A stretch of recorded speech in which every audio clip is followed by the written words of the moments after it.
Welcome everyone to the Merrimack School District SAU 26 School Board Meeting, December 19th, 2022. Would everyone please rise for the Pledge of Allegiance? Pledge allegiance to the flag of the United States of America and to the republic for which it stands, one nation, under God, indivisible, with liberty and justice for all. Just to let everyone know, our student rep, Caitlin, is not going to be here.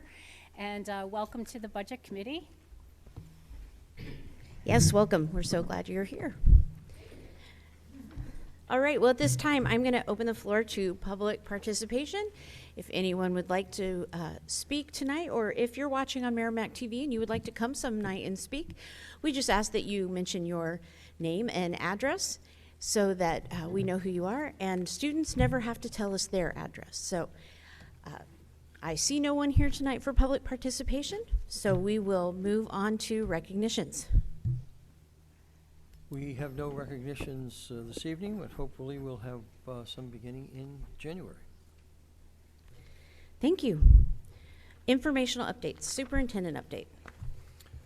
I wanted to recognize the What's Up Merrimack programming. I've had a chance to view several of those, and very, very interesting. So I congratulate the students and the staff for that particular programming. Want to mention that the winter sports are in full swing. Girls basketball, swimming, boys basketball, indoor track. We have many, many students involved in our winter athletics, and we congratulate them and wish them the best of luck. From the middle school, this past week, they received the okay to start a clothing closet to help students in need at the middle school, and we commend them for that. And from Sarah Campbell at the high school, Merrimack hosted a quiz bowl competition on Saturday. 8 different schools participated, and Merrimack had a very strong showing. The varsity team won all of their matches, and one of the 4 JV teams also went undefeated on the day. So congratulations, very, very bright students and great staff working to make wonderful things happen. From MES, had their chorus concert on Thursday night. It was a tremendous effort and a collaboration between the music teacher and art teacher working together with great music and beautiful scenery. And from Heather Barker from Special Education, parent conversation meetings will resume on January 11th from 6:30 to 7:30. The guest will be Peg Dawson, well-known author and psychologist. She is very, very popular and provides a lot of professional development to school districts, including ours. And so we look forward to those conversations. I do want to mention also, last Friday, this is my 53rd year in education, and the snow decisions do not get any easier. Matt and I checked in at about 4:15.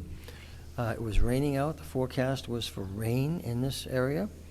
As I was driving north, it was rain through Nashua, and then all of a sudden, there was like an instant wall of snow about 3 or 4 miles north of Nashua. So it's very difficult, and we never look to put anyone's child or any staff member at risk.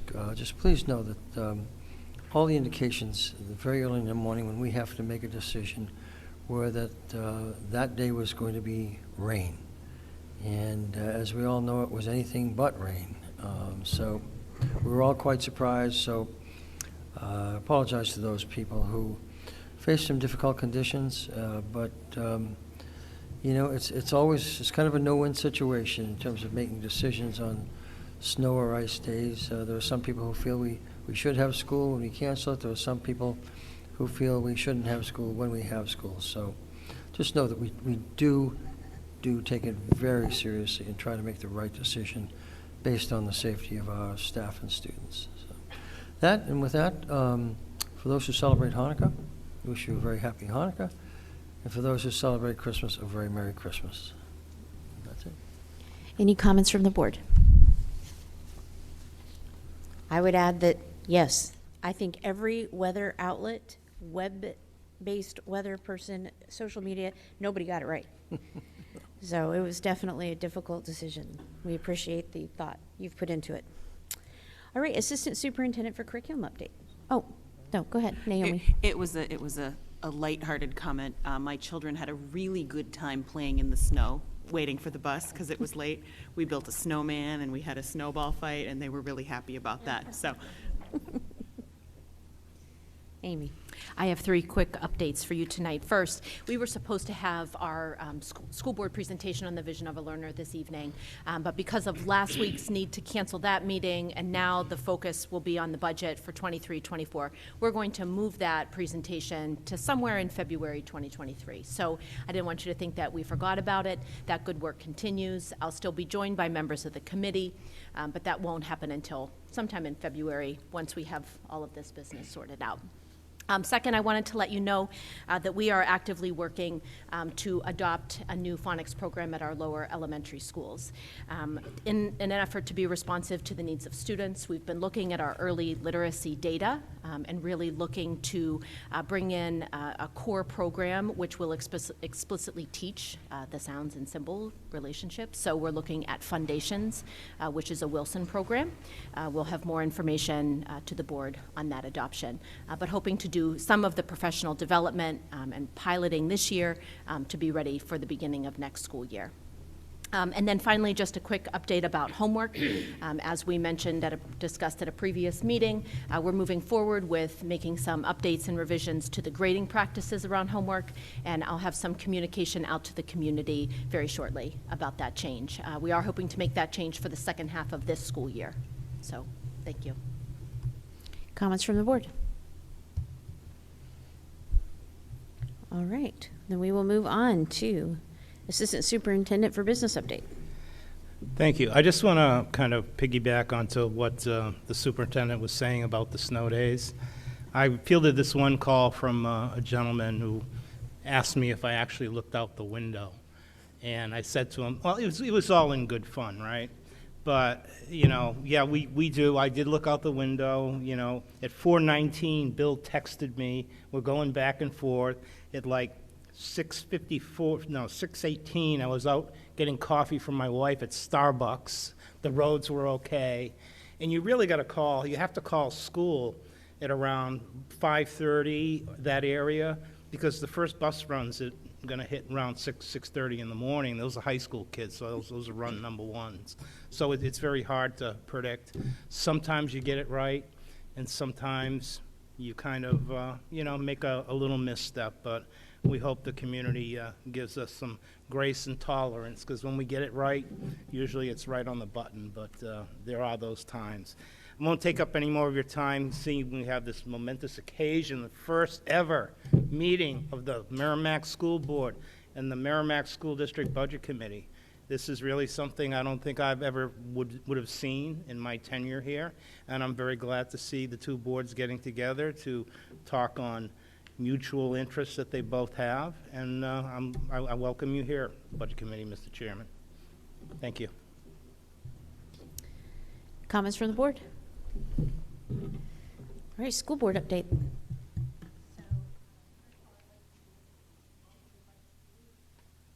I'd like to welcome the Budget Committee. I'm hoping that the chairman of the board could introduce everyone on the Budget Committee to us.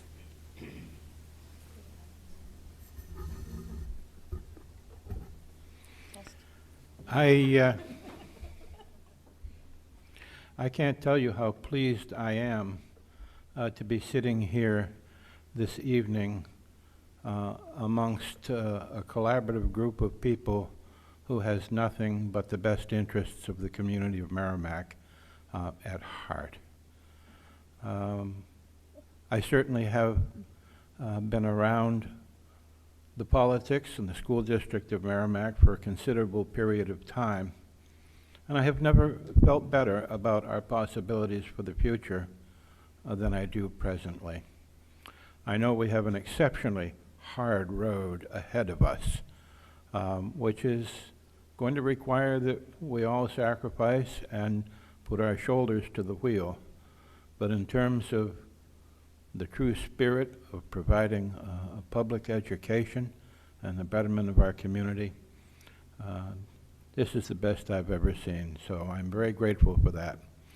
To my right is my very capable Vice Chair, Naomi Schoenfeld.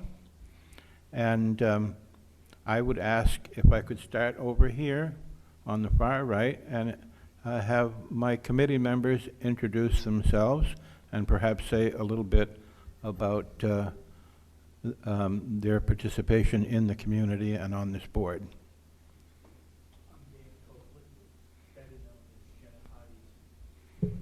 Father. Thankfully, your microphone wasn't on before you said all that. I'm sorry for all the swear words and everything, but you know, she understands, and I'm just happy to be here. Thank you. And my name is Mackenzie Murphy. This is my 5th year on the Budget Committee. I think I'm the most young one here. I also serve on the Town of Merrimack, Ethics Committee. So I've been pretty involved in the town over the years. I'm also a Merrimack School District graduate, graduated in 2015. So I'm 25 years old, and excited to be here, and really appreciate the work that the school board does, as well as the budget committee, to help our students in need. My particular interest is in the student services realm, and the work that's involved there to make sure that all students receive an equal education. So again, I am excited to be here.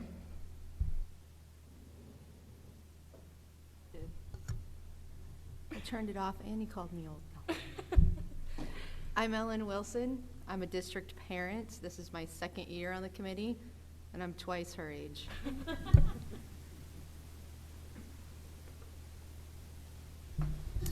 I am, excuse me, I am Lee French. I've been on the committee for, I believe this is my 4th year now, is that correct? I have 3 children in the district, and it is my goal to make it as comfortable for them as possible. Thank you. Thank you very much. I'm not going to tell you how old I am, but my name is Gina Groff. This is my 2nd official year on the Budget Committee. When I started, it was during COVID. We were all in masks, and I didn't know that Lee had a wonderful mustache like that because I couldn't tell. So happy to see all of your faces.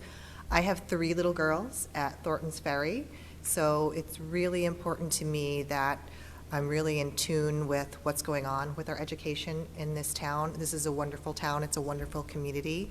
And much like Mackenzie, I have a big interest in student services and, you know, the IEPs and the special education that happens within our school. And it's a pleasure to be here, and I'm really looking forward to working with everyone. Hello, I am Rachel Papke. I am also a district parent, and I've been involved with the district in many ways at Thornton's, now at the upper elementary in both the parent groups, and I have a son at the middle school as well, and also involved with Vision of the Learner Committee as well. So I look forward to being here as my 1st year on the Budget Committee, and I look forward to seeing the process and helping where needed. Thank you. Good evening. I'm Michelle Mackey. This is actually my 2nd meeting of the Budget Committee this evening. I was voted in a couple of weeks back. I, too, am a district parent. I have 3 little ones at Thornton's Ferry. And I wanted to participate outside of the other things that I do for my kiddos in the school, to be involved with the community and, you know, what the needs of our children are and those type things. So I look forward to going through this process with everyone, and it's nice to meet everybody. Thank you. The remaining members of our committee had conflicts that did not allow them to participate tonight, and they have been excused from attending. Thank you, Chuck. So again, we really appreciate the collaboration. We are not about isolation. We're about bringing everyone together. This summer, the school board met, and we had some very focused goals. And as a team, we've been working on those goals, trying to come up with pathways to reach those goals. One of the comments I wanted to make tonight, State Representative Rosemary Rung reached out to me about the future funding for Merrimack, and it looks like Merrimack will be receiving less funding next year in the future, and that's something that we're going to need to talk about and work together to try to figure out how we're going to eliminate those gaps. And finally, I just wanted to say, thank you to our teachers and support staff and everybody who works in our schools, to our central office, to administrators. As we go into the holiday break, we've had a lot of positive energy this year, and we really feel like the board and the district are working really together. So I just want to thank them for all their hard work. One of our goals this year was to personalize learning for all students, and I think that that's been something that we've addressed and talked about, and I really feel that every student in this school district is important, and we're going to try to meet every student's needs to the best of our ability. Any comments from the rest of the board? I don't have a comment. I do have, I don't even know if this is the right time to make this recognition, I suppose. This is totally off subject here, but I always like to brag about our music department. We had, on November 20th, we learned that 19 students from Merrimack High School got accepted into the All-State program, and my school got 2. So that should be an indicator of how well we do things here, specifically musically. And 1, 2, 3, 4, 5, 6, 7 of those students got the highest score in the state on their particular instrument or voice. So that was pretty incredible. I can name them all for you, but I won't. But yes, that's pretty cool. But wait, there's more. Even more, I shouldn't say even more, but just as impressive, 6 of those students got accepted into the All-Eastern ensembles, which includes the Eastern Division of the National Association for Music Education. So this is like all of New England plus Pennsylvania, New York, and New Jersey, and we got 6 students accepted into that. It only happens every 2 years. It's a pretty rigorous audition process, and that's pretty impressive. So congratulations to those students as well. I can read them for you if you want. Aubrey Connolly, Jennifer Epstein, Trey Grant, Akira McDowell, Chase Ralt, and Shaylin Sarsha. Thank you. So congratulations to those students. Nice. Thank you, Ken. I think that's wonderful. All right, we will move on to old business. Do we have any old business? Seeing none, we will move on to new business. We are going to start our discussion with the school budget committee, and I'm going to briefly just reiterate the priorities of the board and our goals for this year. It is in the board packet that is available on the website. Our budget priorities, as we came together last month, are social emotional learning, competitive pay and benefits so that we can recruit and retain the best staff, increasing and helping our graduation rates, especially with alternative pathways to graduation, and our student support. Technology, as we saw during COVID, technology has become an essential part of daily life for our students, and ensuring our infrastructure and our technology needs for the future are being met is a very high priority.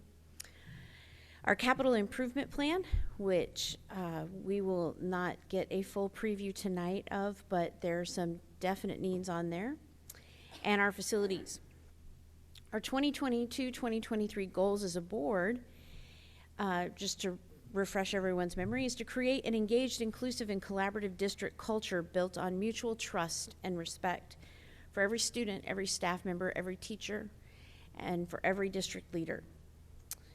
We are, as I said, focused on alternative pathways to graduation. We recognize that students are unique. They have unique needs, unique gifting, and we want to be able to provide the best pathways for them for graduation.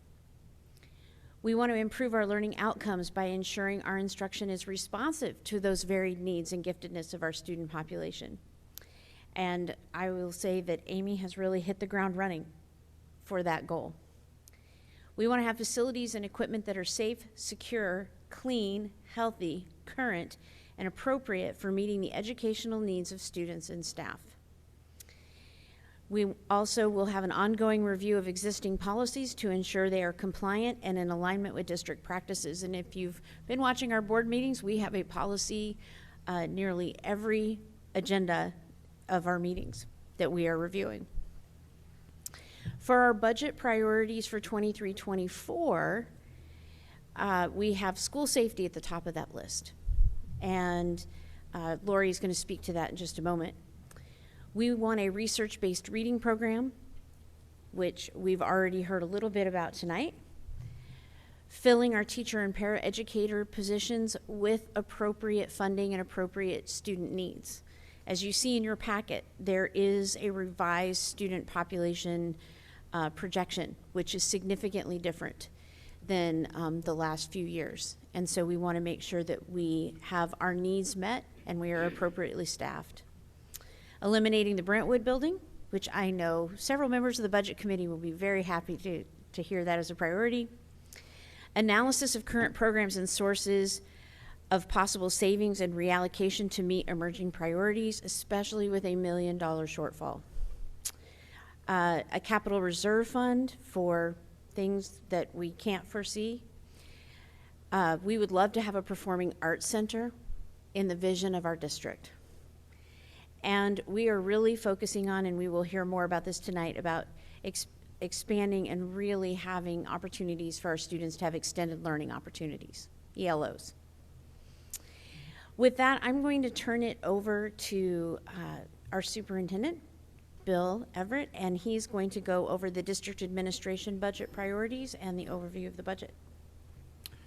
Thank you very much, Lori. And as we've indicated in our budget message, the complexity of building a school system budget is explained in a quote by Thomas Armstrong, who was a noted author and lecturer nationally and internationally. And Dr. Armstrong has characterized the process of building a school budget as the quantification of developing the means and the capacity to facilitate human development with respect for each student's particular style and rate of learning, as well as an appreciation for the varied interests, aspirations, capacities, obstacles, temperaments, and backgrounds that serve as the framework within each child. And that is the challenge, to try and meet the needs of every single child in this school system. We're proposing a budget that we think will help us make great strides in meeting the needs of our students. First and foremost, we recognize the ability, the importance of the ability to recruit, hire, and retain extraordinarily highly qualified educators.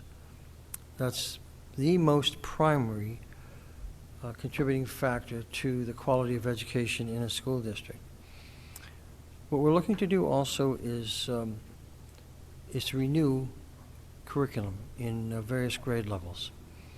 Amy's been working very, very closely with the building principals, with various curriculum committees, with our staff. We've been talking with the staff in the schools. We have another meeting tomorrow at Reed's Ferry to understand the needs from our teaching staff's perspectives. If I want to know how to improve a school system, I'm not going to read it out of a book. I'm going to ask those practitioners who we pay to be with the children every day, what are their strengths and what are the areas of need that we need to address and we need to do a better job at. We need to enhance our ability to provide academic supports to students.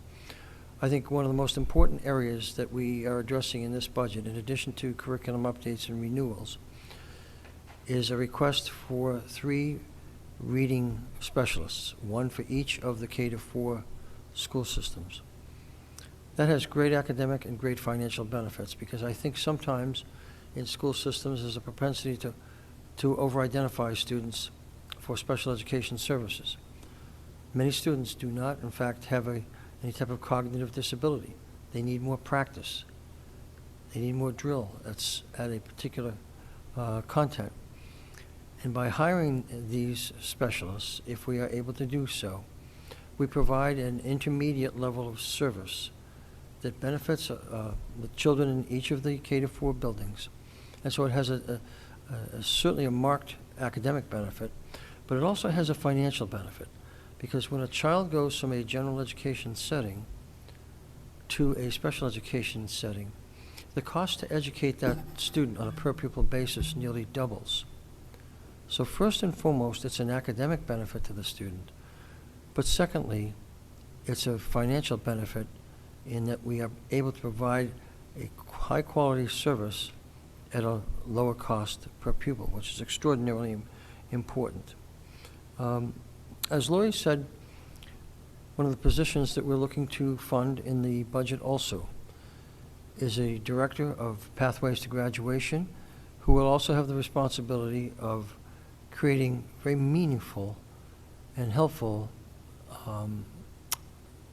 extended learning opportunities. That is something that we are committed to. We want to conduct that with great fidelity. We know that every student does not fit that mold of having a program in a comprehensive high school, that they need some alternative way to fulfill graduation requirements. And it is our responsibility, and we're going to meet that responsibility if we're able to hire this person, to provide those alternative pathways. And the extended learning opportunities are a very, very important part of that. We're also looking to work with some facilitators next year. There is not a position in the budget. We don't need a position. We just need to talk with some consultants on continuing the process of developing competencies, which is extraordinarily important. The school district put a significant amount of work into it a number of years ago, but then it kind of fell by the wayside. Well, we're going to rekindle that process to make sure that we not only bring ELOs to the education process, but we bring competencies to our school system also. We're looking to create a position of district registrar so that in real time we can capture students as they register in the school system with their families to understand the impact of newly enrolled students and compare that to the capacity of each building so that we can stay ahead of the game, particularly in summer when most registrations take place, and understand in real time the impact of new enrollments and the impact of in-migration and out-migration of students. We keep a careful eye on enrollment, knowing that the number of births in a community in each year plays an important impact. There is a certain cohort survival ratio between birth and the entrance into kindergarten 5 years later. That, combined with the in-migration, out-migration, helps us to project enrollments, which are key to the development of a budget. We are looking to add only a few staff in terms of classroom teaching positions, but that's to keep class size at a reasonable level. If you look at a lot of the research in terms of academic development, the progress of children, it's related to the quality of the classroom teacher, and it's related to the class size, the ability of the teacher to effectively connect with students, to understand what their strengths and their areas of need are. So that's just a quick, broad overview. I know Matt and I have talked about the capital improvement plan also, which is extraordinarily important, which helps us maintain clean and safe facilities. And capital improvements are projects, as we know, that need a certain time frame, a lead time frame, to be able to plan and implement appropriately. And so we want to make sure we stay ahead of that in terms of our extraordinary maintenance and capital improvements. So we are committed to making this school system better and better every year. And we appreciate the staff's ability and their willingness to work with us also to make sure that happens. We've had great meetings with them, and we will continue to have great meetings with them. And we'll be glad tonight to answer any questions that you may have, but we're committed to providing the students and the taxpayers of Merrimack with an absolute high-quality, first-rate school system. So before we turn it over to your questions and thoughts, I know that Chair Rothaus had a few things she would like to say. So one of our primary goals was school safety, and we're going to ask the Budget Committee to give us some grace on this one because we're looking to do a full assessment of all of our schools, and some of the things we'll be looking at is, like alarms on the doors or cameras, how long the cameras hold the data. But Matt's going to bring in a team to do the full assessments and then give us a report. But obviously, the budget will be done by that point in time. So what we're going to ask for is, kind of an open end. We will put anything that we can on the capital improvement plan. That's something that we feel that maybe doesn't have to happen this year or next year, but there will be things that we will want to take care of right away. And I'm going to let Matt just say a few words on that. Yeah, as far as the school safety, of course, that's always fore and foremost on our mind. There's nothing specific in the budget, but we have acquired $120,000 in grant money from the Safe Schools grant funds that were allocated, and I have already done some preliminary work as far as what the requirements we need to better our school security. That process has already started, and I've also spoken with, figured why not? Let's talk to the Commissioner of Education, see if there's any more grant funds coming. And I was told that there are perhaps going to be more grant monies coming. So this is going to be an ongoing discussion. I've also spoken with an individual about our camera systems. We have over 225, 235 cameras in this district. There's probably 10 in this room that you're not even seeing right now, that we can catch you from different angles if I had my computer right now in front of me. But there's a lot of cameras, and we have done a lot of upgrades over the years. We actually got a grant a couple of years ago to upgrade a lot of our cameras. The DOE gave us $200,000+ to get rid of all the analog cameras, and everything's all IP now. I know you're probably thinking, oh my gosh, you actually had analog cameras. Well, we did, because we started this process very long time ago, before it was something that all the other school districts were doing. In fact, I remember when we had our first security assessment by the state of New Hampshire, he was really kind of stunned at the amount of cameras we had and the placement we had, and begged us to talk to our sister school district to the very north of us, who built a brand new $55 million high school and didn't have one security camera in it at all at the time frame. Just saying. Anyway, sometimes you're ahead of the game, which is good. There's a lot we have to do as far as technology. That'll be in the budget. We acquired a lot of technology with the advent of the ESSER funds. We became like a one-to-one district as far as devices go. We did a lot of upgrading of our Wi-Fi throughout the district. Jason Pelletier, who's a wonderful addition to our team, he is our technology director. And he's come up with a plan to bring us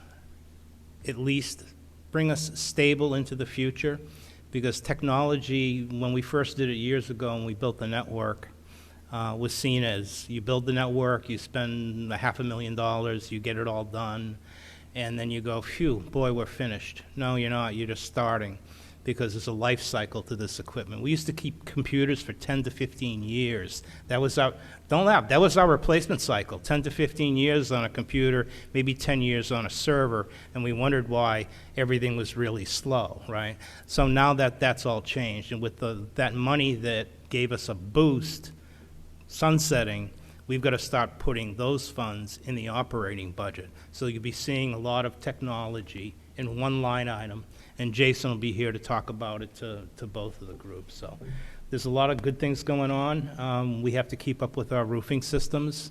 We're probably going to have another roof, J Muse in the CIP, but I don't want to give it all away. Let's not do that. Let's play a little coy here.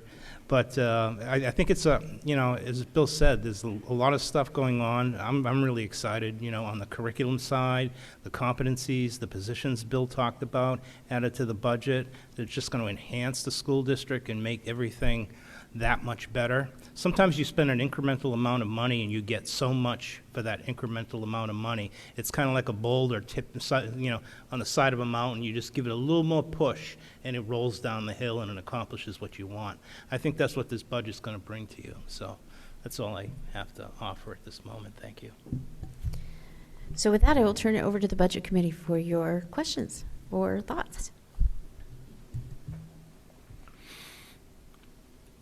It's important that you have a diverse group of people who have a stake in our community, making recommendations and ultimately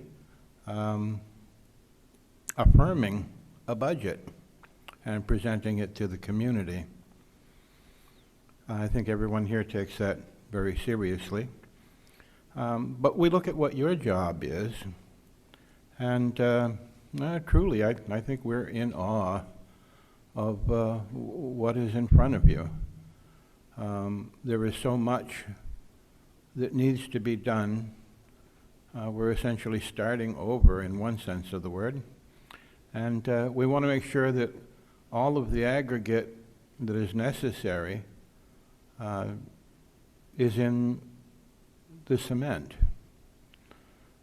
before it sets, and we can't reverse that path, and we know it's an overwhelming amount of work that is in front of us. So if you accept our participation here as an honest manifestation of what each and every one of us thinks about a particular issue, I think a great deal will come of it. Being chairman, of course, I guess I can take the privilege of going first. And there is something that is exceptionally important to me in terms of how all of what you do is going to function. Two things. The first is when might we actually see a working opportunity for extended learning opportunities? And the second is something that we've all talked about previously, of being exceptional importance to everything else, is the competency assessment. We understand it's probably going to take 4 or 5 years before we can maybe catch our breath. But again, it's important to get all of this in while the cement is still wet. Chuck, we're going to begin on developing the extended learning opportunities sometime this year. We will be working with a team at the high school, but we're also going to be looking to hire this position of the Director of Pathways and ELOs to get us started. Whatever we do, whether it's ELOs or competencies, we want to make sure we do with great fidelity. I've used the term window dressing before.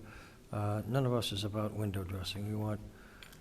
We want a quality product in terms of the extended learning opportunities. So we're going to have opportunities in all sectors of the private sector and public sector, because everything represents a learning opportunity for a child. I think we talked about, you and John and I, an extended learning opportunity with the Historical Society. We're looking forward to that, and so we are going to begin this year.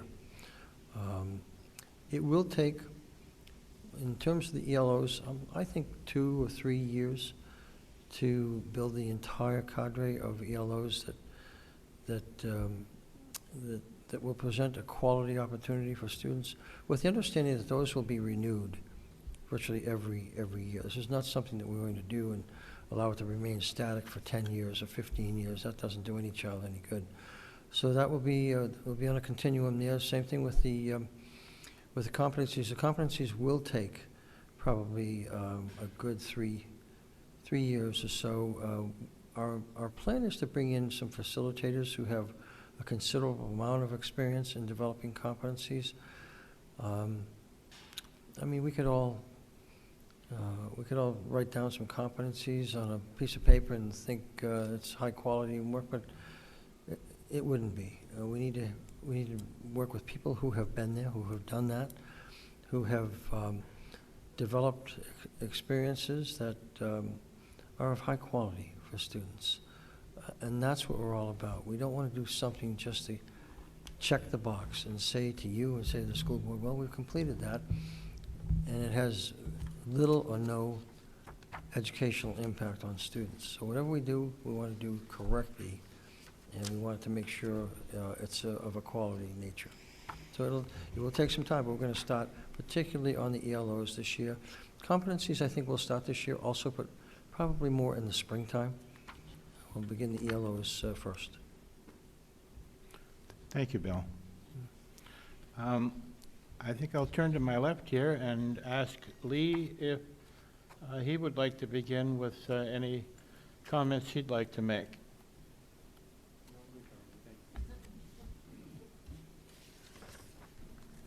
Hello. Just following up with what Chuck said, looking at competencies and also looking at what I'm interested in, and I think a lot of other people are with the student services.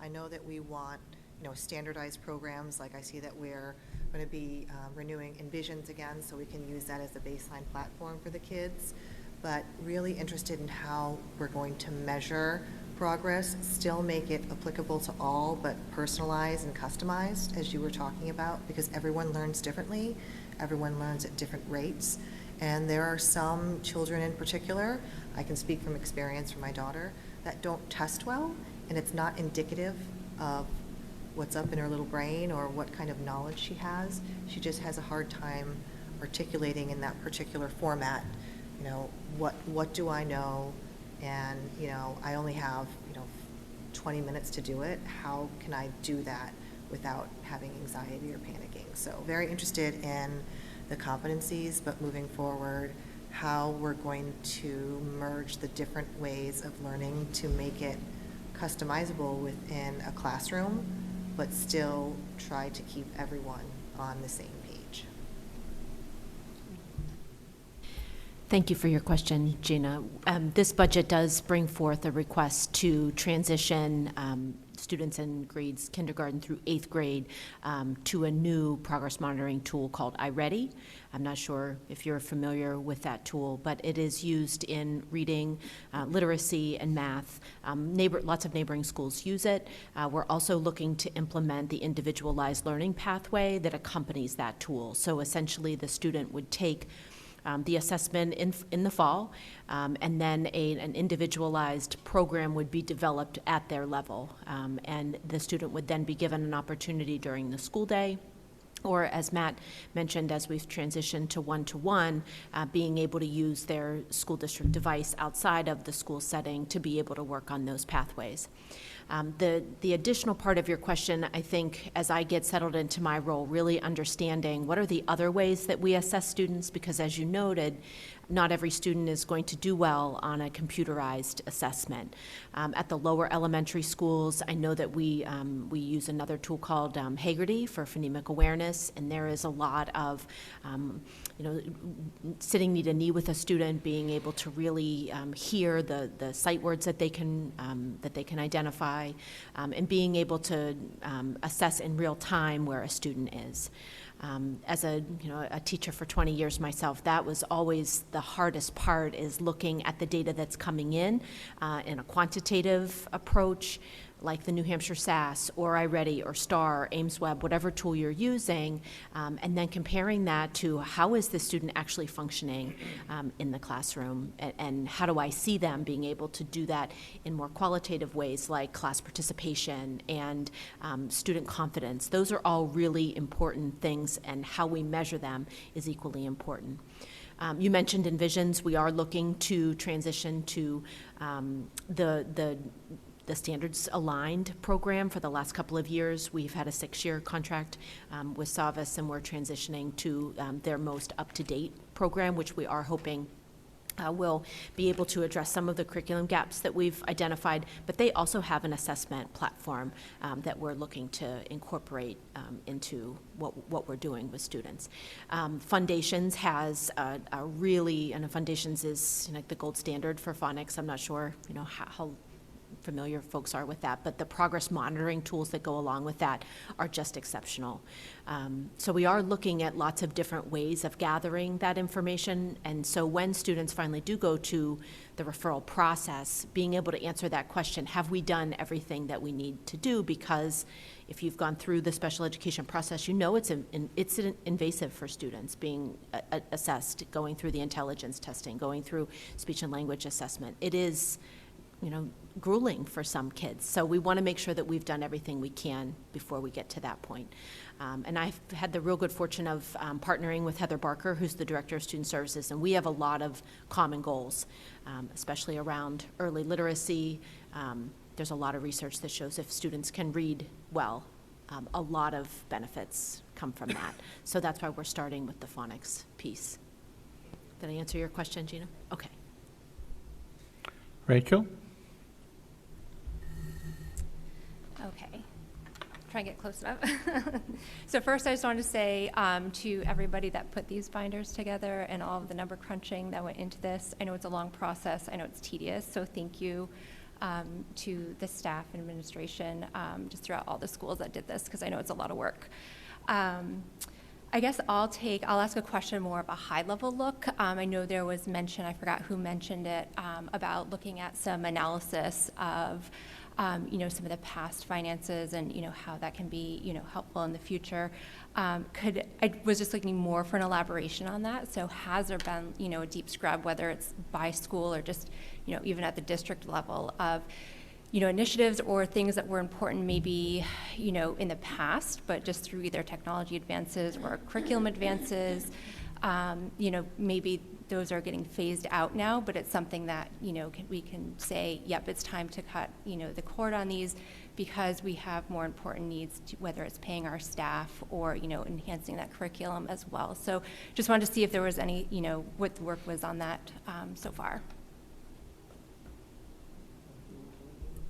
Well, you know, there's a few initiatives that we've already kind of taken as far as, you know, saving and making a transition from fluorescent to LED lights that are dimmable, that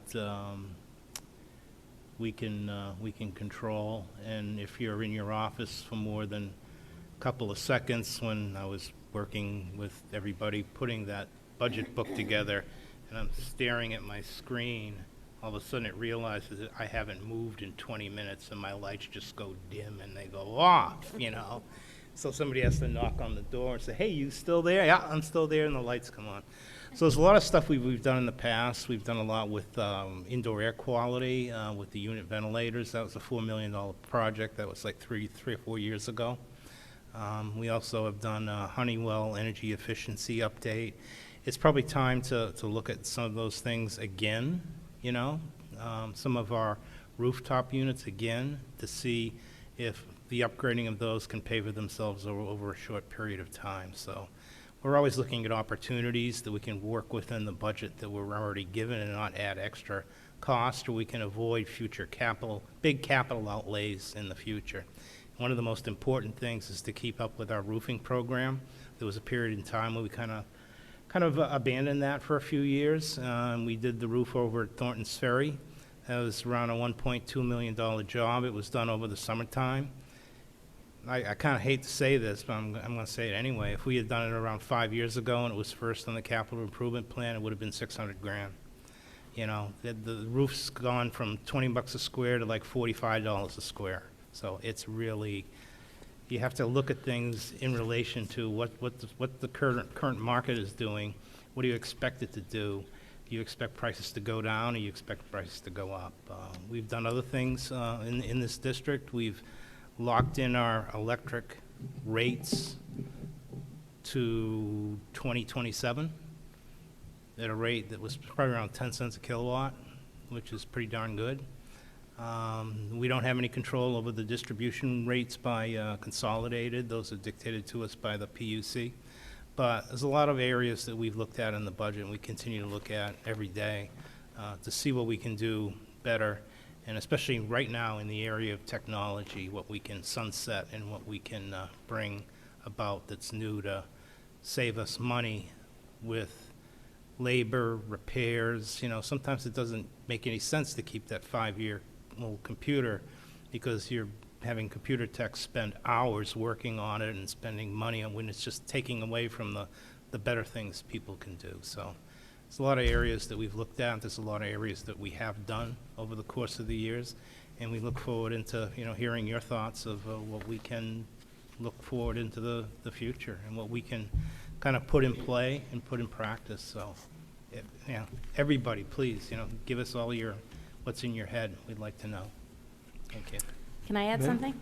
Yeah. Oh, I'm sorry, did I?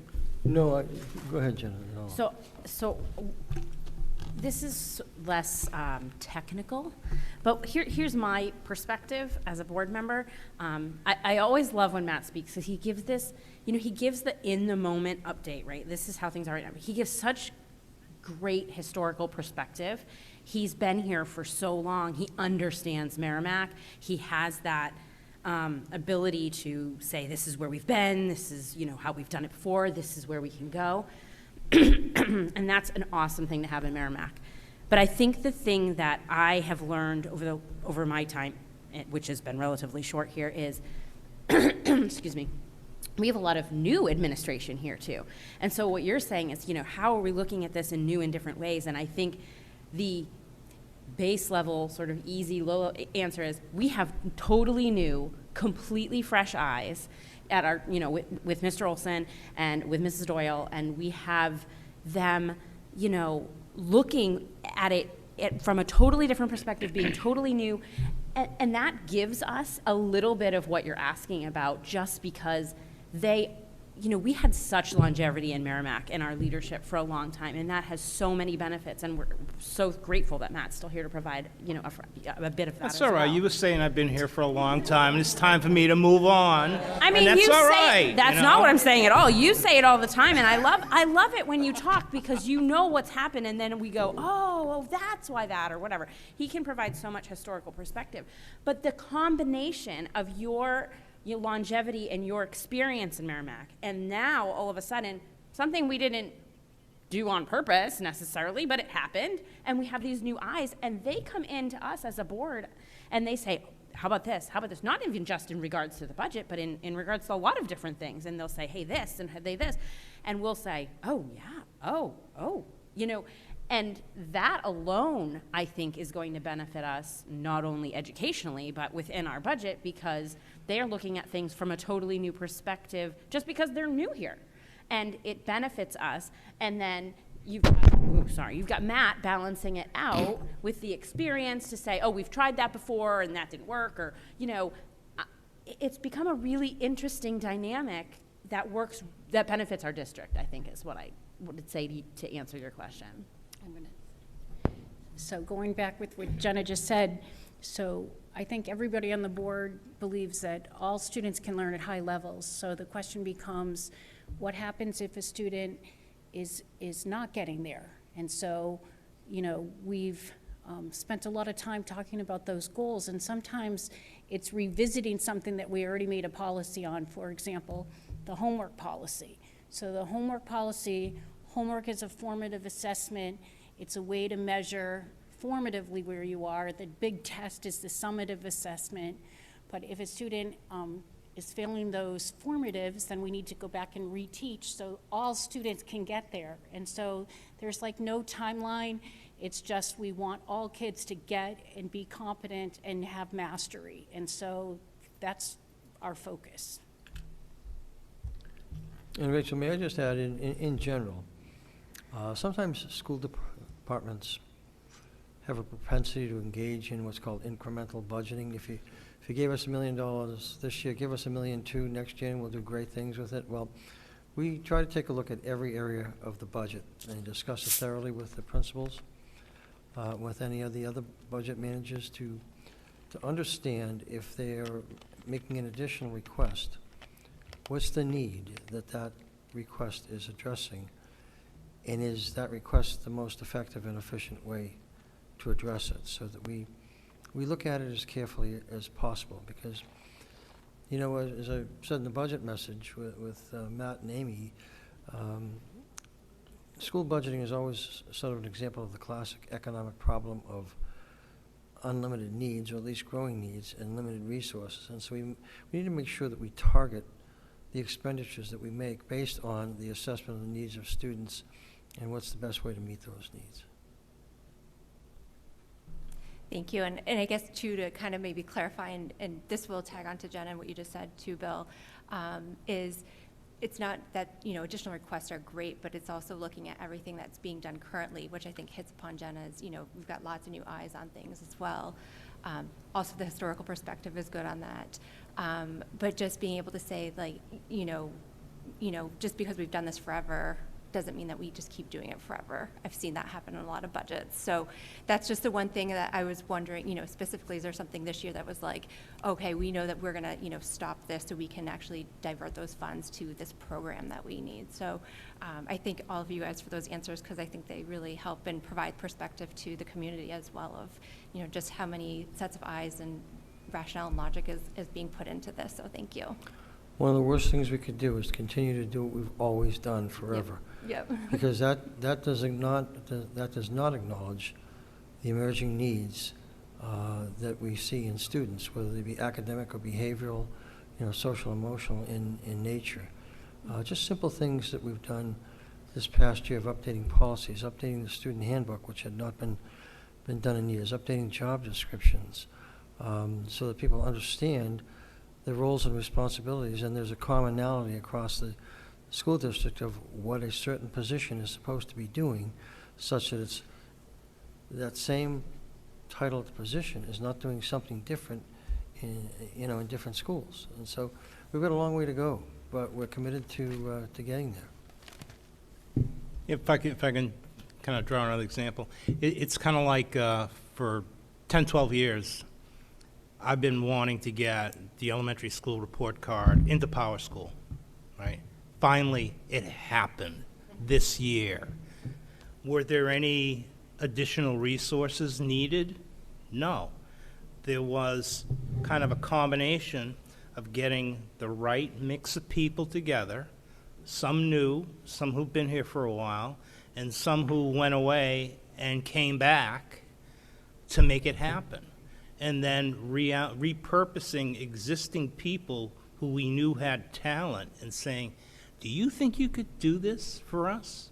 And them saying, oh yeah, I can. I've been wanting to do that for years.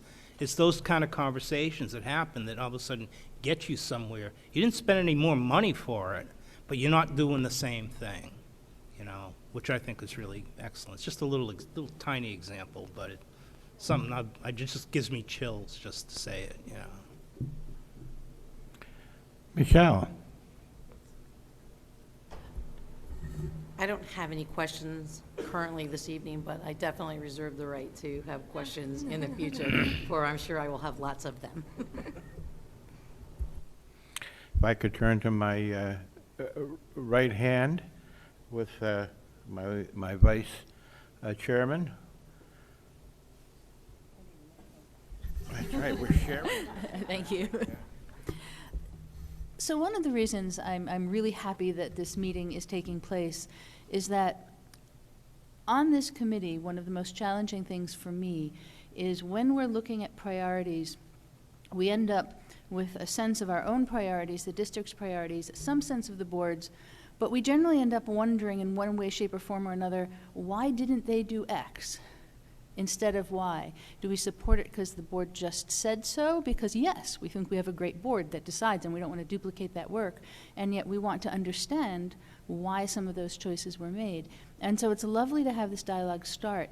Now that's a much bigger conversation than we can have tonight, but I wanted to pick up one element of it towards that and ask whether there's anything you can say now, or if not, if there's something that would be appropriate to share later about things that were or are important to you that are not in this priority list. So you've drawn together this really wonderful list, some of which are things that take funding and some of which don't, or take a combination of them. But what is waiting and why always becomes interesting to me during this process. Does that make sense? I think the whole process, Naomi, of curriculum change is an iterative process. That has an impact on professional development that we offer to teachers. that has an impact on materials and supplies appropriations. So that's an area that I think will be coming forward in future years with some additional monies or some additional curriculum request monies. You know, in my opinion, I know Amy shares the same view.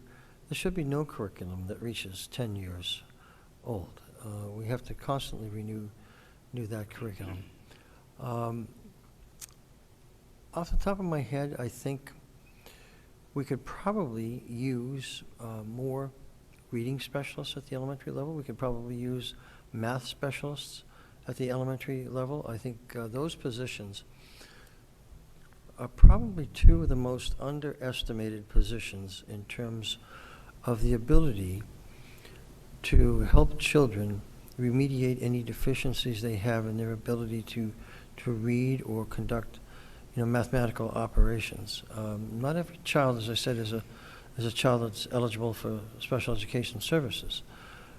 They just simply need some additional work and a smaller pupil-teacher ratio.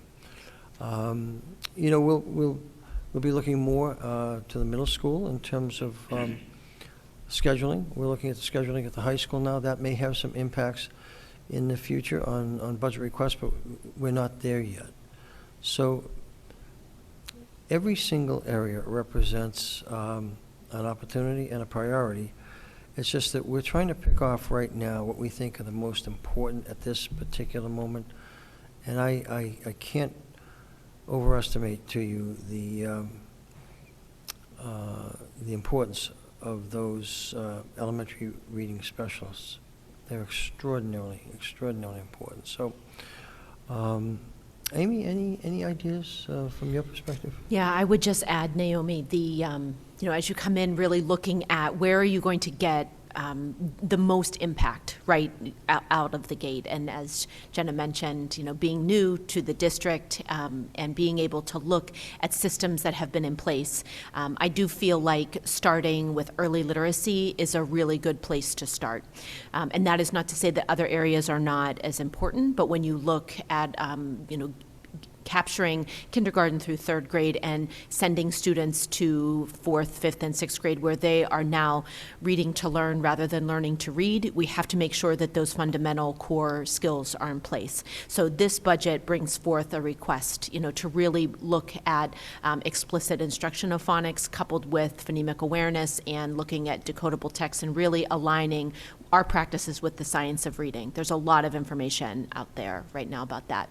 I would think that the next logical step for curriculum and instruction is really around writing. We do have Peg Dawson, who's in district right now, who looks a lot at the executive functioning of writing, but how are we explicitly teaching how students communicate in writing? I would assume that after we work through early literacy, that writing will be the next thing that we look at. And that is really from the K-12 perspective. There's a lot of high-quality PD that we would like to bring to the district that is K-12, and that really looks at early writing skills, then intermediate writing skills, and then all the way up to the high school and writing across content areas. So the writing that you do, say, in English class as a narrative piece is going to be different than what you're doing to write a science lab, and what are the core components that all students get. I was a former math teacher, so I spent a lot of time looking at math curriculum. I think Envisions is a solid program, but I think that there are some instructional pieces as we look at high-quality instructional coaching, enabling some teachers to get feedback from someone other than someone who's evaluating them, because if you've ever taught, that's a different kind of feedback than you're like, I'm going to keep my job, versus here are some things that you can do to improve your practice. So those are some priorities that didn't, from my perspective, that didn't make it into this budget, but I could see there's so much potential here. When you go to the different buildings, we have such an incredible staff, and with some of those supports in place, I really feel like, you know, the sky's the limit. May I just add just a quick comment about the writing skills? In my former district, about every 3 or 4 years, I would convene about 25 business executives in sort of a symposium with our administrators and some of the school committee members. And we would talk to them about the current and emerging labor skills that are necessary in the private sector. And a gentleman, Bob McDonald, who was at that time a manager at IBM, when it became his turn to provide some input, he said, Bill, I think you're probably going to expect me to say we need more highly trained people in the area of science. And I said, well, I would think so. And he said, that's not the case. He said, we need workers who are more skilled in their verbal skills and their writing skills, the soft skills. And he said that is absolutely imperative. And so that's what we're trying to accomplish, is to make sure that we can have students who are competitive once they graduate, who can speak well, communicate well, can connect both verbally and in writing. Any comments from the board? I think Matt. Matt. If you don't mind, this will be real quick. One thing that's not currently in the budget, but we're really close, is a couple of years ago we had put together a sum of money to create a master plan for the revitalization of this campus, you see, all the way from the high school down to the Mastrocola area. And Steve Keach, owner of Keach Nordstrom, some of the people over there on that side of the table know Steve because he was out there with the playground helping out at Thornton's Ferry, have put together the drawings that have gone in front of the Town Center Committee. They've gone in front of the School District Planning and Building Committee. Steve is putting the final touches together with timelines and costs and everything. It's going to be presented to the board sometime, maybe during budget season, maybe a little bit after, but let's not rush. It's taken this long. Let's not rush it. It's obviously going to include, what we do with the disposition of Brentwood and when that becomes a piece of flat land as opposed to a red building standing there, being used as a police training site, which is good for now, but it's got to go at some point in time. It will include the suppression of all the overhead utilities that you see here and some appropriate lighting for the parking lot. You'll see a sidewalk going all the way down Babusick Lake Road, going down O'Gara, repaving O'Gara Drive, an 8-foot sidewalk, the removal of guardrails that are there now that just don't look right there, the removal actually of some pavement and the creation of an additional field, and the construction of a new central office down the end of O'Gara, which we're getting prices on right now, working with an architect. And once we're done with that, then we're going to run it past the new team of administrations that we have here to look to see if that layout still works for what we need, and then we'll go back to the architect and say, run us some more numbers on this. So that's kind of coming to an end, not to an end, but to a period where it's going to be on display for people to really look at and kick the tires on it. But it's just not ready, and it wasn't ready in time to put anything in the operating budget that we felt that we could defend with a plan that has fidelity and completeness in it. So that'll be coming. Ellen. I love following Naomi because there's always something I like to steal from her, and she led with that. So I apologize because this is technically my third year. And 2 years ago, I sat on a subcommittee with Naomi, and she said, what is waiting in the wings and why? So I had written that down, but then she went ahead and said that. So I joined the budget committee because teacher friends of mine were concerned about their futures and their students' futures. And they said, listen, you have a really big mouth at sporting events and dance events, so we think that you would hear us out and represent us. And then I realized it's a lot more than that. So I was glad that last year you focused on the teachers and retention and some on the students. Of course, we had COVID in there. But what I've learned along the way as a parent in the district, and I appreciate you sharing on what's waiting in the wings is why, is that we spend a lot of time focusing on early education, which is imperative to build that foundation for our students. But now having 2 students in the high school, them dropping behind 2 years with COVID, What are we doing in the high schools, and why? Has that been brought up too? Because there is some serious deficiencies there. And I myself, as a parent, have had to go outside of the district to help my child. And I thankfully am blessed that I can afford that, but I know not everyone is. So for those students who don't have that personal advocate at home, are we paying attention to and not just losing them? Like, great, we got you through 8th grade. Now you're in high school, you should know how to do all of this, but times change, they develop differently at different rates. I see too much cookie cutter from the inside. Does that make sense?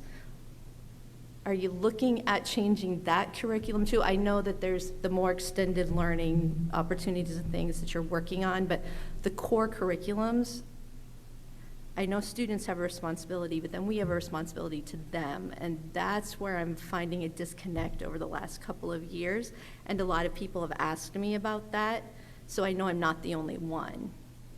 Am I making sense here? So. Yes, one of the things, Ellen, that we're working on with the high school administration and the staff is the school schedule.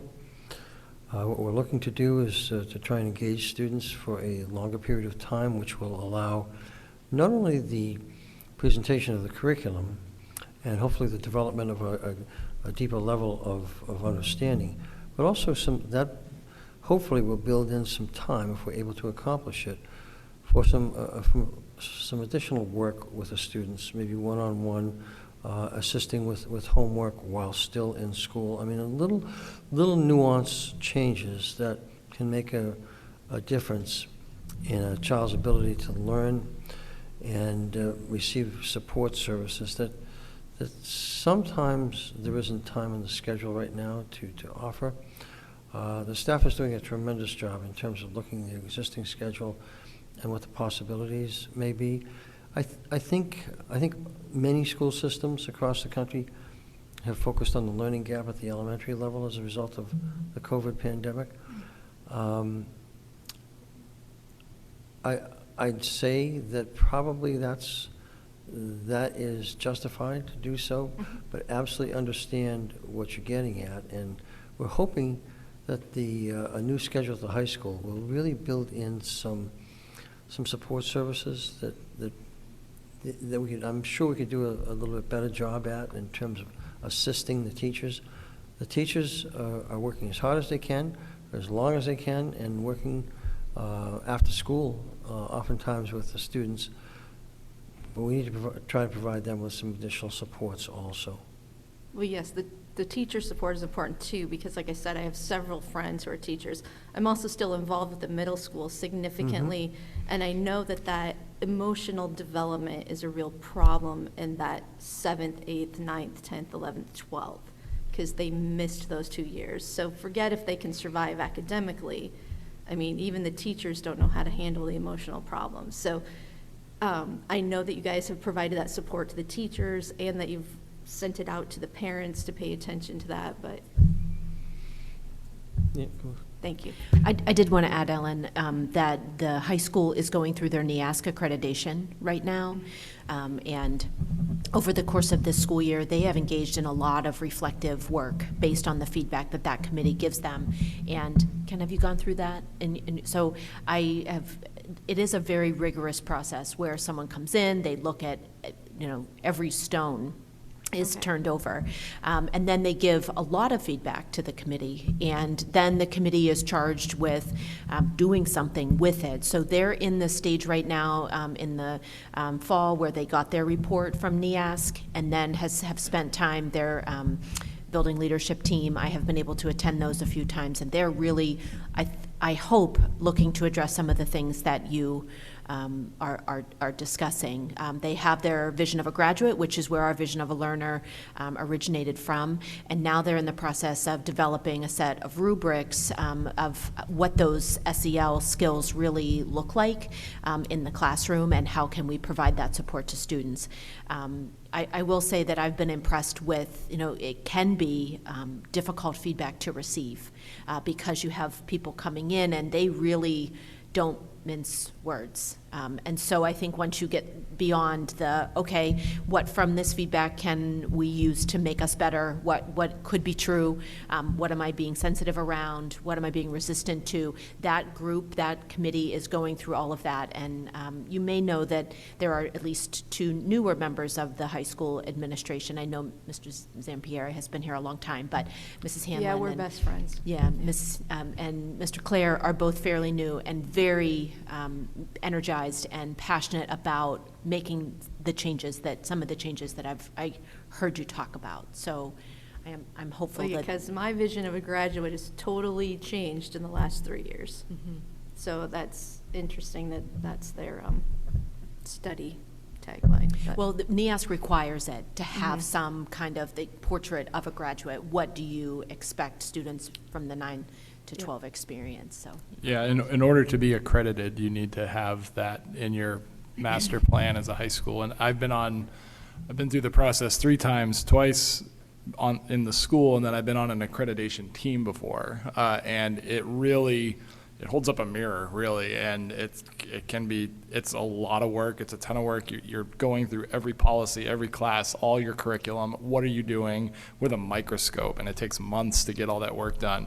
And the results can be great, and they can be awful, and they can be embarrassing, and they can be like inspiring. So I think a lot of the concerns, which I share with you, a lot of that stuff will probably come up as a result of that report, would be my guess, if Good, it's doing its job. I have a 7-year-old, so I'd like to not have the stress that I've had the last I have an 4 8-year-old, years. I get it. Yeah. So what I heard you say too is that, what are we doing for, struggling students in the high school? How are we meeting all kids' needs? And, when we look down here, there's going to be a director of graduation pathways and extended learning opportunities. And our vision for that is that, we have too many students that, during COVID or whatever, unplugged and became not engaged and struggled.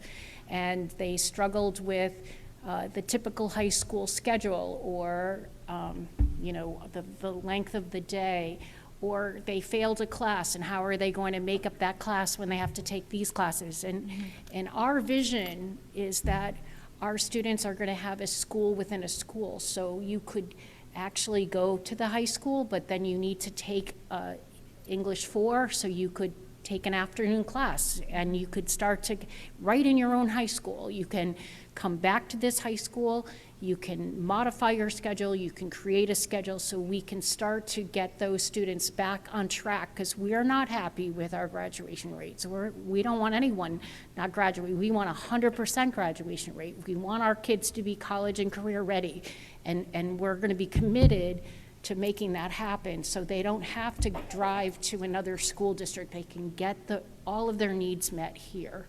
But it's time. They had a meeting today.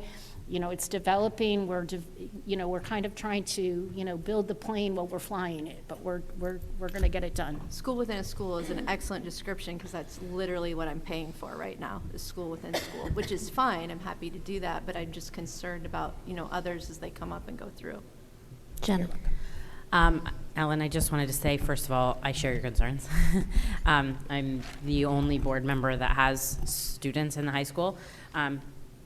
By saying I share your concerns doesn't mean I think the school's burning down or anything. I also celebrate the many wonderful things that are happening at Merrimack High School, the incredible educators, the people that are going over and above to do amazing things for students. But having a recent graduate and 2 students in the building, yeah, I'm aware, of things that go on. But we have an awesome board. We have 2 high school educators. We have and a former high school administrator. So multiple certified teachers on the board. I happen to be elementary, but lots of high school experience here as well. Parents with younger students, grandkids in the district. I have also an elementary student and high school students. So just talking about the awesome makeup of the leadership in this district, I can say with great certainty that as a board, we are 100% committed to the excellence and improvement of Merrimack High School, as we are to all of our elementary schools and our middle school. And I can say that as a parent and a board member with an incredible amount of confidence, and knowing the conversations I've had with each of these people and with our administration. You know, we are sort of like a family. Like, you know where your shortcomings are, and I think we're all committed to working on them. But we also know what we're really good at, and we're committed at continuing to excel at those things. But yeah, I hear what you're saying, and just know that our board is made up of people who absolutely value the high school as much as every other school in this district, because in order to be an excellent district, every school has to be excellent. And I just want to add one more thing to something you said just a moment ago. Our wonderful director, Fern Seiden, presented her goals. So the next major goal is to have a fully developed SEL curriculum in the middle school. And once that's implemented now, to be looking at high school. Now, there's not a lot of SEL curriculum that's geared directly toward high school. We have to kind of invent that. Right. What works best for Merrimack High School, which is actually a wonderful place to be, because we can take everything that we've learned, but then we can look at the data of our own students and say, this is what we need to do at the high school level, and we're not beholden to a particular stock curriculum. So I know that that is definitely on her radar, and you know, building them up, having them with good self-regulation and compassion and relationship building, good decision making at that middle school level will translate into the high school. But then there's some skills that have to be, you know, beefed up and relearned, and those kinds of things even at the high school level, even with a fabulous middle school program. So that is the direction that she has shared with the board just this fall. Yeah, because that middle school level is really important. That's where they develop the autonomy, the accountability, and the, there's one more A in mine. My third A is escaping me, but that's what I always say. And I love the administration in that school. That's why I'm still involved in that school, even though I have no kids there. But I know that they are kind of struggling to find their way with the development at that age too, so. Okay, well, that was it. Thank you. Thank you so much. I guess my first point of order, I'm thrilled to see the fact that we are hiring a person that will be in charge of the extended learning opportunities. Just the fact that I work at an institution of higher education, and I see so many students that aren't necessarily prepared to even to have gone through high school, that aren't prepared to go to that university level. I really think that the extended learning opportunities and coming up with pathways for those students to get more involved at the high school level will definitely be essential to helping those students. So thank you so much for your work on that.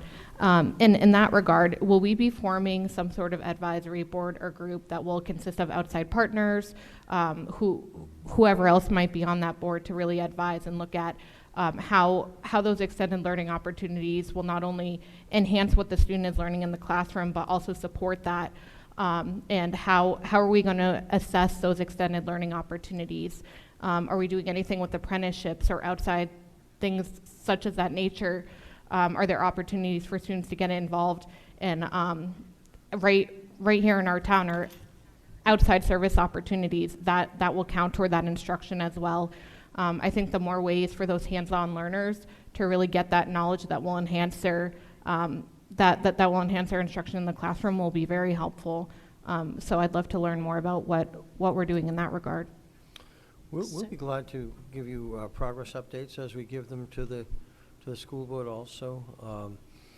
You know, when we talked about it taking a little bit of time, it's because we want it to be meaningful, and we want it to be a true educational experience for the students. Because there are other everything in life is a form of learning, and for too many years we've felt it needed to be confined to the classroom, and that's not the case. And so we'll be glad to provide you with updates as we give them to the school board. I'd also like to invite you to walk through the schools with us from time to time. You know, any budget book is a book of numbers, and you can get lost in those numbers. And I've often found it to be helpful if you can take a little bit of time, you want to take an hour sometime, And I know most of you, if not all of you, work, but if you can find some time, let's take a walk through whatever building you'd like to walk through to allow you to get a feel for what's going on in that building, to understand the personality of the building, to understand the dynamics of what's going on in the classroom, all the activities that the students are involved in because of the extraordinary creativity and engagement of the classroom teachers. And we have great teachers in this district. So please know that that invitation is always open to you. And the only thing I was going to say, so as we look at our extended learning opportunities and how we're going to assess them, we would, again, align them with competencies. The students could create what the competencies are, and when they master those competencies, then they would be able to create 1 credit or 2 credit elective credits based on their mastery of the knowledge. And if you go on the DOE website, there's a whole thing on extended learning opportunities, how to measure, how to assess, and what that would look like. And we have some students actually who are pioneering it right now. She's looking at me because it's my child. Do we know when we're going to bring this position on board? So we're discussing voting on that position tonight. It's on our agenda tonight. And then it'll go through the usual hiring process as we go forward. I want to add to, and I learned this, I want to thank Jenna for this information. We are a part of a consortium of other schools who have already been doing ELOs, and they meet regularly to discuss what's working, what's not working, ideas, partnerships, those kinds of things. So as this position comes into fruition, that person will be expected to participate in that consortium with the other schools. Great, thank you. My last question is, I noticed in the proposed administrative budget, there will be an increase in the guidance director's salary at the high school from just being a school year position to a 12-month. Can you explain the rationale behind that? How long has it been? How long has it been just a school year position, and why the move now to a full year position? It was, and Matt, correct me if I'm wrong, based on your history here, it was originally, or some years ago, a full year position. Then it reverted to a school year position with some extra days. It's always been my thought that a guidance director position at the high school level should be a full year position. There was always something related to scheduling of students that needs to be done. And we want to make sure that that direction is provided on a full-time basis. Thank you, Bill. Dan. Thank you. I'm going to get the mic on this time. I'm very impressed with what you presented tonight. And it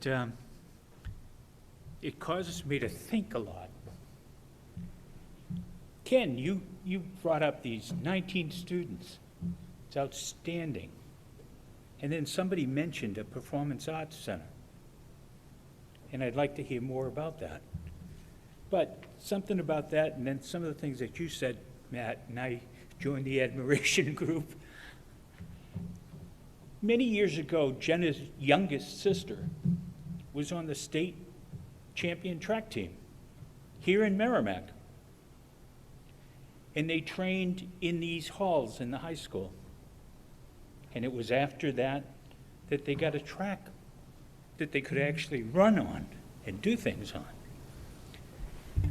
And I look at the alternative pathways to graduation, and I 150% support that, because I looked at the graduation rates, and then we look at how they're composed and how they rate our high school and everything else. Some of it is pure BS, nothing but BS. And I think we can certainly improve on that. But kids aren't all going to go to college.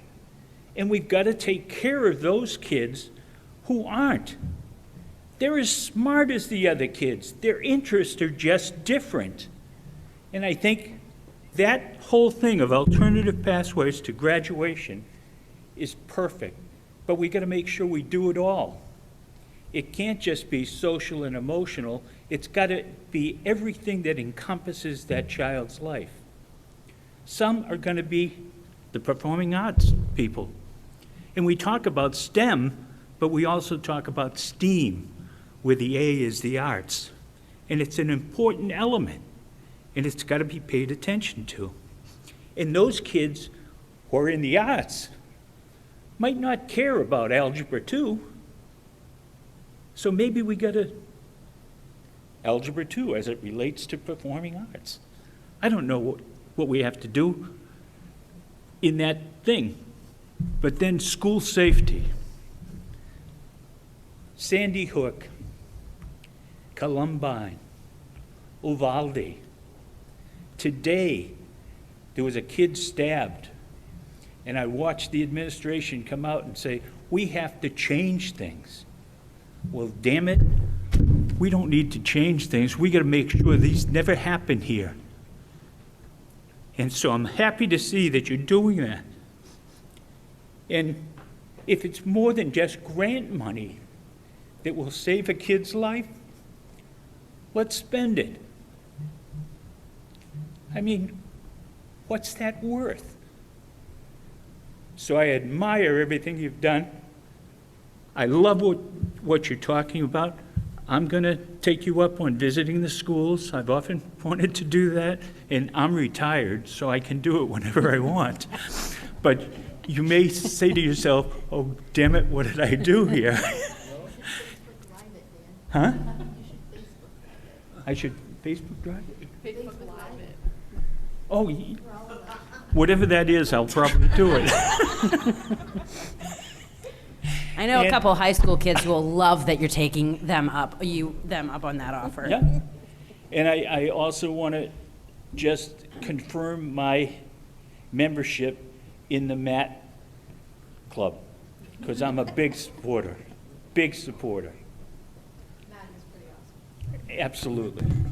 So with that, I don't know that there was a question in there, but there were a lot of comments in there, so take them to heart, and I'll see you in the schools. Well, I want to thank you so much. I appreciate that. Appreciate your words there, Dan. Once again, thank you so much for coming tonight and asking your questions. I've written everything down, your comments, your concerns, and I will let Chuck have the final word before we move on with the agenda. Oh, thank you. Again, my committee has reaffirmed that they are, in fact, probably the best budget committee in years. They're all very thoughtful, and they're all great community participants. Now, as chairman, I do get to speak for the board. So there are just a couple of things that I think need to be said. We had some difficulty in the administration with sicknesses and COVID and all of those kinds of things. And I, for one, am fully aware of the kind of stress that puts on getting anything done. And I believe it's time to realize that we have no redundancies in the administrative team. When somebody's out, it's hard to get anything done until that somebody returns.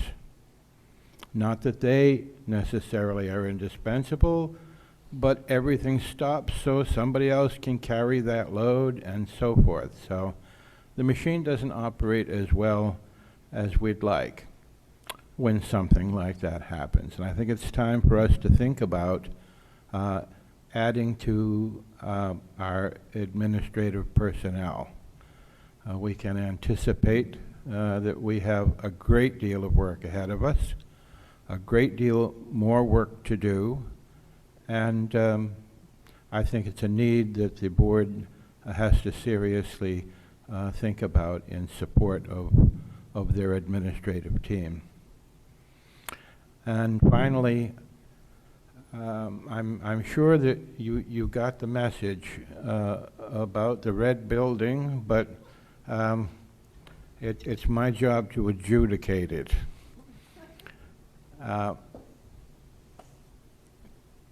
There is money in the budget to deal with that building, and it can be dealt with as an aside without regard to any other master plans and so forth.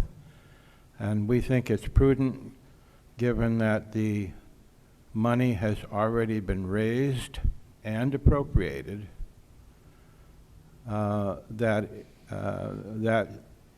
budgetary purpose be undertaken rather than turning back another $125,000,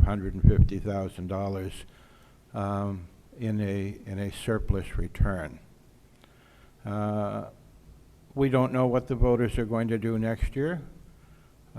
We hope that they will be guided by your leadership and the leadership of the Budget Committee, but we simply don't know. But we do know that we have this cash in hand, and that we probably should get going on it as soon as possible because we have so many things on our plate. As I said, I expect it will take 4 or 5 years to get things done, but the raising of that building can be done now.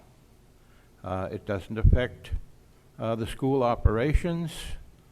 It requires only some scheduling with the town so that the transfer station can be opened up specifically for that purpose, and that we undertake a contract to perform it. We as a board have all agreed on that, and we think it is prudent and incumbent upon you to shift your budgetary expenditures and meet that purpose that's in the budget.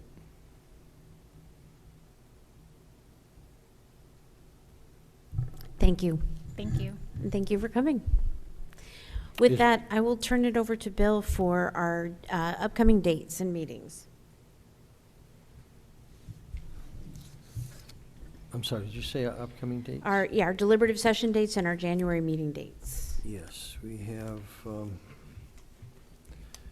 sorry, I'm just looking for my calendar right here. Here we go, here we go. All right, we have some upcoming meetings in that on Monday, on Wednesday, excuse me, January 4th. We have a meeting where we have food service in the elementary schools, including JMUs. On January 10th, we have student services, Merrimack High School, and our district budget. On January 12th, we have technology library and media services and our maintenance budget and the middle school. And on January 19th, we have the school board budget discussion. And let's see, the deliberative session, Matt, do you have that particular date or dates? Yes, there was a little bit of confusion with the town of Merrimack. Their town charter specifies that they, just to put it briefly, they go after us. So we go first, they go second. They're like the second week, the third week in March for the deliberative session. So I'm trying to look up that sheet that I had as far as dates. Pat wants to help me out. It's the first between the first Saturday in March or first Tuesday. What do we have to choose from, Pat? I know she's coming. She's got the sheets right there. Wait, thank you very much. Oh yeah, it's a memo from me. Okay, that means it's a memo to you. This year means that between March 4th and March 11th, that is what the school district can choose as dates. And if I look at March 4th on my calendar, That's a Saturday. that's a Saturday, so we don't want that. Usually, March 6th would be a board meeting. So customarily, we do like maybe the 7th with the 9th being a snow day, I would think. Or, we could do it Monday, March the 6th. You have the whole week to choose what you want. because the town is going to go March 14th with the snow day of the, I think the 16th or something like that. So we have that whole week between the 6th and the 11th, unless you want to do it on a Saturday, or you want to do it on like a Friday night or something like that. I think the best use of our time is that Monday, the 6th. Sounds fine. Snow day. I agree. Perhaps the 8th, couple days. Yeah. Sounds good. Let's do it then. Thank you. All right. Yeah, I know, we don't like that. Thanks, Pat. All right, we will move on to our Director of Graduation Pathways and Extended Learning Opportunities role description. Yes, we've put a considerable amount of work into the development of this job description. We've conferred with some other school districts also who that have a comparable position. One of the things we will be doing, though, also talk with Lori, is I'll be talking with the staff in the New Hampshire Department of Education, who are in the adult ed program, to see how we might be able to mesh a component of adult ed with this particular position. There is some valuable grant monies available under adult ed programs. We'd like to get started immediately, though, with this position, and then see if we can work in an adult ed component here in some way, shape, or form. You see the list of responsibilities, the opportunities. It's a ADA job compliant job description also, and I'm hoping that you will approve it so that we can post it and get someone started and planning and on our way. Jenna. So, like I said, Lori had looked over at me because, when we were talking about this summer, I went ahead and looked in the handbook and was like, this exists on some level now. And, so I have a child that took advantage of this situation. And what that, my pioneering child has discovered is that, the opportunity exists, but we don't have a true process for that. We don't have people that are experienced with that. We have, it's been an interesting and eye-opening experience, right? So this is coming at an ideal time. I don't think I fully realized, I saw it in the thing and I thought, oh, okay, great, we're gonna give this a try. This exists. And I think what we realized is, no, it doesn't exist. And I think like what you said, Ken and I had talked about this separately. I'm saying like you said it publicly. You didn't. The people that we have right now that are working on this in the guidance department are also working on, every other extremely important thing like student schedules and, all the things that the guidance department deals with. The guidance department is who's responsible for this. And because students don't often know about these opportunities, let's start there, and then if they do find out about the opportunities and they apply for them, the guidance department is swamped. Their job is huge. And this is not a criticism of that. What this is a commendation of the fact we've realized that this is something we need to do and we need to do it now. I love that it was in here that you're talking about starting this now. Did I read that correctly? Starting this now and moving it forward. I also want people to understand that this is for all students. That's correct. All students, not just the kids, it feels weird to say dad, but like Dan had said, like, this is not just for kids who, may not be looking at college and you're looking at work studies, or you're looking at internships within the community that might help them, or apprenticeship kind of things that could be done. But it's also for students, and my student falls into that, where there are gaps in the programming at Merrimack High School. Not in, I don't mean math, science, English, I don't mean that. But if there are electives that we don't offer here that can be offered in different ways outside of the walls of this building, an ELO is a way that those things can be addressed so that students can explore possible career paths or possible interests or take it a whole new direction. And it's the guidance department just scheduling kids in the actual programs that we have. It's impossible for them to do this in an excellent way. And so it's going to provide opportunities for all students, the kids that are trucking towards graduation a million miles an hour and the ones that don't know how they're going to make it, and everyone in between. And I didn't really know truly the depth of what all that involves until I talked to Ken, and he set me up to talk with the director of ELOs at his high school, who connected me with the director of the whole network for this area. And I talked to both of them, and all I can say is, you know, if Ellen's talking about things that we can do to really improve Merrimack High School, this is a giant step in the right direction for all students, and I am thrilled that we are looking at creating this role, not only for next year. I literally exclaimed out loud when I read that we're trying to do this immediately, because it is immediately necessary, and I am in full support of what we're trying to do here. So are you making a motion? I am making a motion. Well, I want to say first. Oh, let me make the motion and then we'll Take a discuss second. it. I need a second on the motion. Okay. So I will make the motion that we accept this Director of Graduation Pathways and Extended Learning Opportunities job description and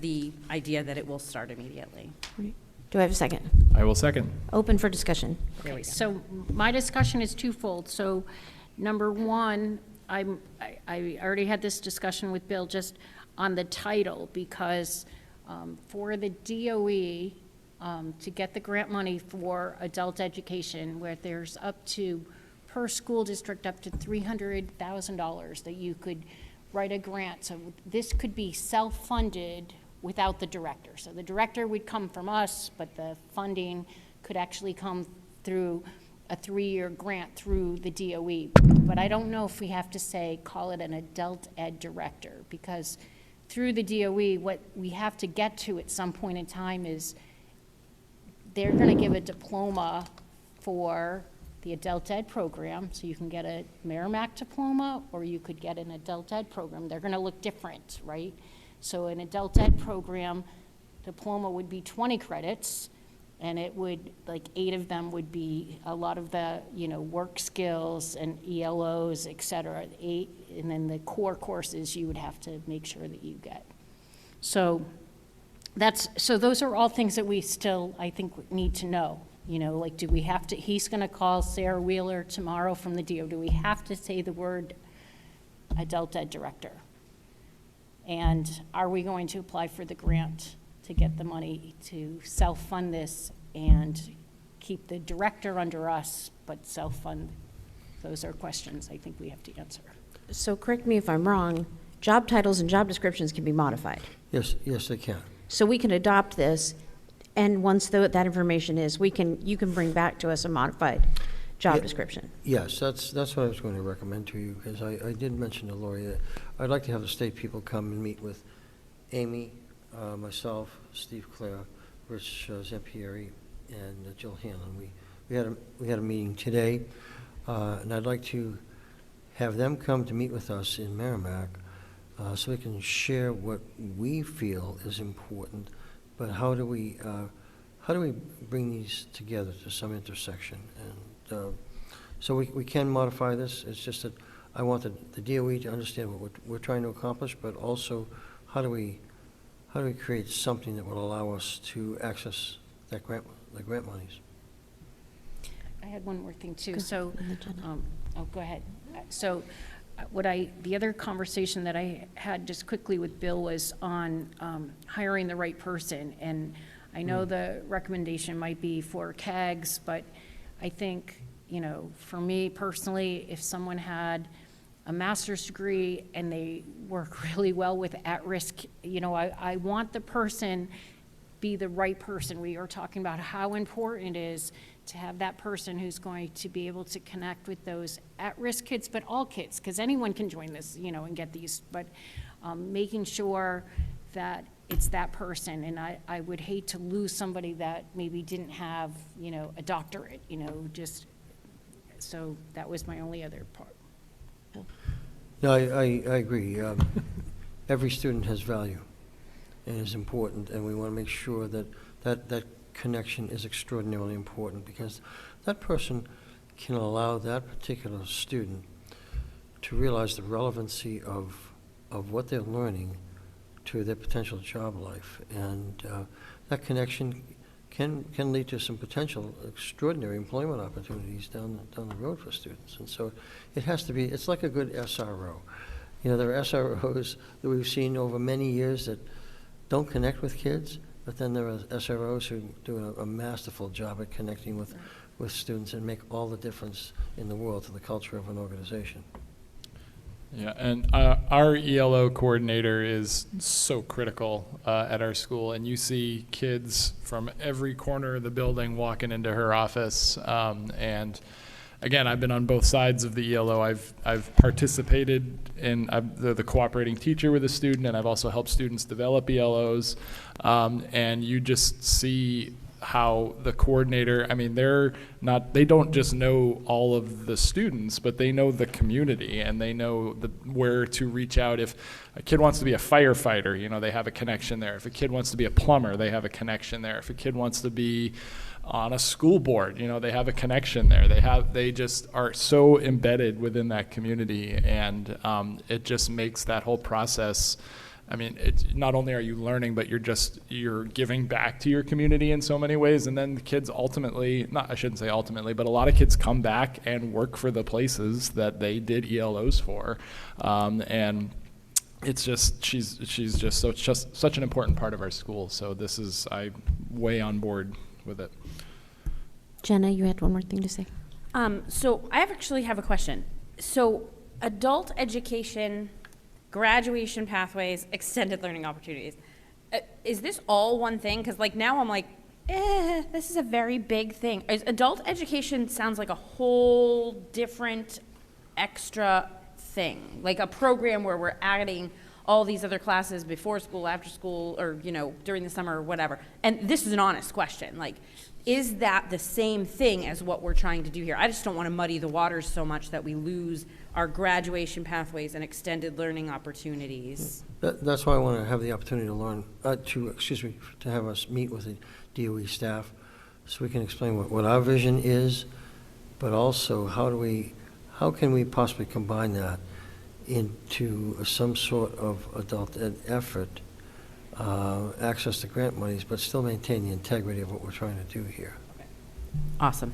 So in most schools, there's 18 in the state of New Hampshire adult ed directors right now. So basically, what I was saying earlier is it's like a school within a school. So there would be classes. So like, let's just say somebody failed Algebra 2. So after school, either in the afternoons or in the evening, they would go to school once a week. It would be a 3-hour class once a week, 15 weeks, once a week. Can a student take Algebra 2 if they never failed the class? Well, that would be something that they would have to decide. Yeah, the answer probably would be yes, but it would be it couldn't be the same exact curriculum as the high school Algebra 2, because you're doing 15 weeks times 3, which is 45 hours, which is a little bit different than how many hours you're going to take during the day. But the question again is going to be, you can get a diploma from the Department of Education in Adult Ed for 20 credits, or you can get a Merrimack High School diploma, or can you come to Merrimack High School for 3 periods a day and take half of your classes at night? And then what diploma are you going to get? In Bedford, you can only get this diploma or that diploma. But in most school districts, you can slide. You can move. And I hope we're going to be that creative. We're going to be more flexible than you can only get, you have to declare versus. And I think we can, once administration meets with the state, we can make a decision on, is it appropriate for that position to be combined with this one, or if we need a second position? And that's exactly where my mind was going, so that's perfectly Yeah, what, I think you exactly can what I do was both. thinking. I mean, I think eventually, I mean, that job's too big. What we just said is too big for one person. Anyway, so eventually down the road, in Naomi's weight pile over there, is maybe, you know, an additional person. This is step one, and step one is awesome, and I'm very excited about it. Well, then I'm going to call the question. We have a motion and a second. We just need to vote. All those in favor say aye. Aye. 500. We await to hear your report after meeting with DOE. All right, thank you very much. All right, is there any other new business? Then we will move on to the approval of the minutes, non-public November 7th, 2022, and public November 21, 2022. Do I have a motion? Well, I can make a motion for November 7th, but I wasn't here for the 21st, so I'll abstain from that. Is that something I can do? Yes, so we'll All make a motion for the non-public November 7th. Do I have a second? Seconded by Jenna. All those in favor say aye. Aye, that's 4. Any opposed? No, I'm sorry. I'm sorry. Oh, okay. All right, that's 500 for the non-public. Do I have a motion for the public minutes? I was just trying to see if I was at it. I can second. I think I just voted on one I wasn't there for. I can second. All right, we're on the 22nd one. So we have a motion by Ken, second by Lori. All those in favor say aye. Aye. I need to correct myself. Okay, we will. Okay, We'll aye. come back. So on the 22nd, I was there. Aye. all right, 4. That's 4. Ken? Oh, well, You the abstain? 21st, are you saying, or the 22nd? Yeah, the 21st. Okay, I will abstain. So it's 401. Let's go back. Yeah, I should have abstained from the 7th because I'm like literally, I can't remember which one. Right here it says right. literally Jenna Hardy was excused. I'll retake a motion for November 7th. That's not me. I will make a motion to accept the minutes for November 7th. Lori, re-voting on the motion. All those in favor say aye. Aye. That's 4, opposed, 0, abstain, 1, 401. Sorry about that. All right, moving on to the consent agenda. Amy. We have one nomination for you to consider tonight. Justine Matt will become a health teacher at Merrimack Middle School. I make a motion to accept the nomination. Moved by Lori. Do I have a second? Second by Jenna. All in favor? Aye. 500. Committee reports. Lori. So recently, the Planning and Building Committee met. They're meeting again tomorrow. Matt kind of gave us a great overview. So they went through their visions and talked about possibly another field. It was a very detailed meeting and a lot of excitement around changing the face a little bit of the school district and how it's going to look. Any other committee meetings? Naomi. I went to a budget committee meeting. I'm going back through my calendar to try and remember when. It was a few weeks ago. The 29th of November. And Chuck actually already said the purpose of the meeting was to elect someone to fill the vacant spot, and they chose, there were 2 people who applied, and they chose Michelle Mackey, who was here tonight. And then at the end of that meeting, there was a little bit of discussion about their thoughts about the future of the Brentwood building, and that's where that piece that Chuck had about how he wants to, the committee wants to use some of our surplus from this year to move into that line item that they put in last year to get it done right away. That's all.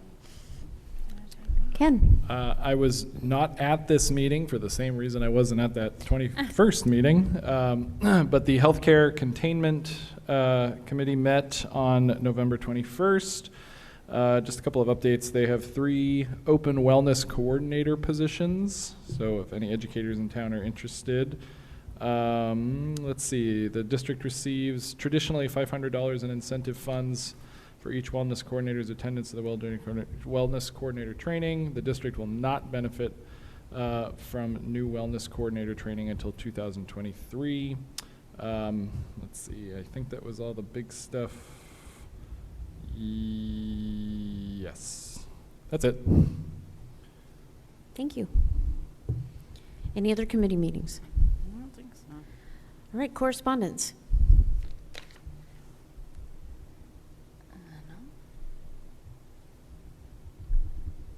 Anybody have any correspondence? I forgot to check before the meeting. I don't think so. All right. Well, we are moving along. Let's go to public comments on agenda items. Anyone from the public is welcome to come to the microphone and share their thoughts on agenda items.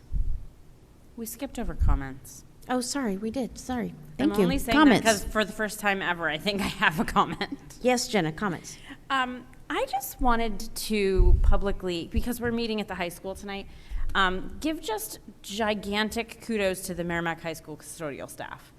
I have recently, probably at least 3 times, been in this school after hours. And teenagers are lovely, but they are also slobs.